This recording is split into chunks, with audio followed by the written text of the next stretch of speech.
کوئی تو آواز اٹھائے اس کمر توڑ مہنگائی کے خلاف. ہم نہیں تو کون, اب نہیں تو کب.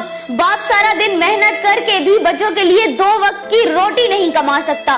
اس ملک میں غریب کے لیے کوئی سوشل سیکیورٹی نہیں, کوئی پینشن نہیں, کوئی میڈیکل انشورنس نہیں, بچوں کے لیے معیاری سکولز نہیں, پبلک ٹرانسپورٹ نہیں, سڑکیں خراب, اسٹریٹ لائٹ خراب, آب و ہوا خراب, پھل اور سبزیاں زہریلی, ہسپتالوں میں علاج مہنگے اور ہر سال مہنگائی میں بے تحاشا اضافہ.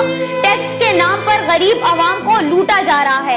آخر کب تک اس ملک کی عوام جانوروں سے بھی بدتر زندگی گزاریں گے؟ میں وطن عزیز اور اس کی عوام سے استحصال کے بارے میں سوچتا ہوں تو خون کے آنسو روتا ہوں.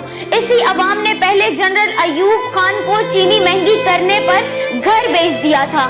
آج کیوں خاموش ہیں؟ فرانس کی عوام نے معمولی سی اضافی ٹیکس کے خلاف بھرپور آواز اٹھا کر حکومت کو فیصلہ دوبارہ واپس لینے پر مجبور کیا. اگر عوام آواز اٹھائیں تو کیا نہیں ہو سکتا. میڈیا بھی اس معاملے پر آج کل بالکل خاموش ہے. نہ جانے ان کو کس چیز کا ڈر ہے. ہمیں بتایا جا رہا ہے کہ کرپشن سے پاک حکومت آ جائے گی تو مہنگائی خود بخود ختم ہو جائے گی. لیکن یہ کیا ہے؟ مہنگائی اور ٹیکس ڈبل کر دیے گئے.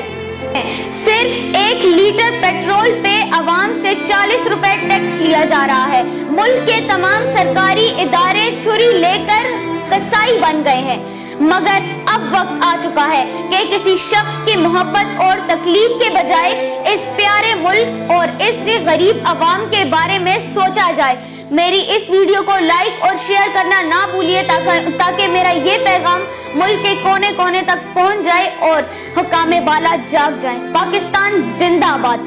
پاکستانی غریب عوام پائندہ باد. شکریہ.